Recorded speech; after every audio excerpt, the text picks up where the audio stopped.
Reveal the true extent of germ warfare tests carried out in the southwest. Government documents show much of North and South Devon and parts of Somerset were used for experiments similar to those conducted off the Dorset coast during the 1960s.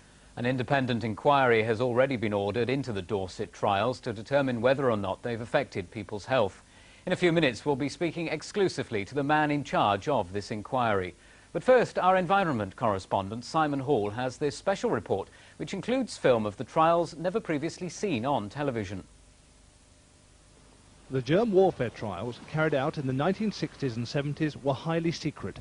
This previously unreleased film of the experiments as they happened. Their existence was revealed last year when secret documents were declassified. They were thought to be carried out mainly in Dorset. A spotlight investigation has, though, discovered they were far more widespread than was previously thought. Other trials tested how the germs would survive in different conditions in different areas. These were based not on releasing a gas, but instead on exposing a narrow thread of material coated with E. coli to the air. These tests were carried out in January 1967. The threads were exposed first from a ship just off Ilfracombe, then on 5 other sites running through Somerset down to the sea off Dorset. I think people, when they come to hear of this, will be concerned. For instance, I was in my 20s at this time, in the 60s, and I was just getting married, starting up a family. They'll be worried, will this have any implications on their health or the health of their children? Concerns have been raised that the tests may have harmed people's health. In East Lulworth, in Dorset, 21 families say they have experienced miscarriages and children being born handicapped and with other health problems. Robin Southey was one of the scientists who carried out the experiments. His widow, Anne Reed, is pressing the government for a full investigation into the trials. For Robin Southey died at the age of 33 from a rare disease which led to a perforated stomach. His immune system was said to be almost ineffective. The couple had 2 sons. One died at 17 from a brain tumour, the other suffers serious health problems. Their daughter is healthy.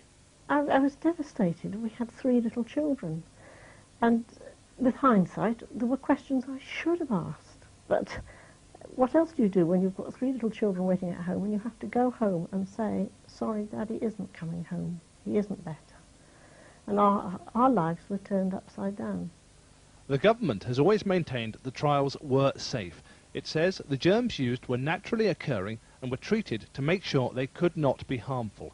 It's a view supported by many experts. Well, health experts with the authority are looking all the time at the community and its health, and we've seen no evidence to date to identify any clusters of leukemia, any unusual health conditions which some people have said have been associated with these tests. The experiments were carried out at the height of the Cold War. They were designed to assess Britain's vulnerability to a biological attack and to work on methods of defence. The fear, though, is whether some of the people the trials were intended to protect may in fact have been harmed by them. That's a question that should be answered within the next year, for the government has said an independent safety review of the experiments will be carried out by a leading microbiologist. We've been told today that the man leading that independent inquiry into the germ warfare trials is Professor Brian Spratt, who's a microbiologist at Oxford University. Earlier, I asked him if he could reassure people that the inquiry would really have the muscle and the will to get to the truth. Well, I believe so. I'm an independent academic microbiologist. I had no links with the Ministry of Defence. I wasn't chosen by the Ministry of Defence, so I think my independence is assured. I shall be reading a large amount of technical information about the trials that took place in the 60s and 70s, and I shall be consulting widely, not only with medical colleagues and with perhaps people that were actually involved in the trials from Porton Down, as it was then called. I should also be asking for written presentations from people in the south of England that want to give me presentations. I should be coming down to the south of England and talking to anybody who wants to talk to me. So I hope it'll be a wide-ranging and open and fair analysis of the safety issues of those trials. Now, secrecy and delays with information have prompted much concern in the past. How swift and how open can this inquiry now be? Well, I've got access to all of the files that are available, and I should be receiving those very shortly from the Ministry of Defence.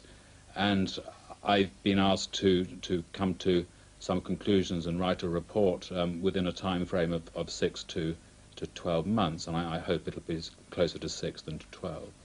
And the surprising information today that the trials weren't just in the Dorset area but beyond. Can you examine the other trials that we're now hearing about as part of your inquiry too?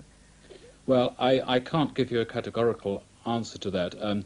As I understand it, some of the paperwork that I will receive from the Ministry of Defence do include trials in the southwest of England, and if that is so, then certainly I'll look at those papers and make a judgment on them. Professor,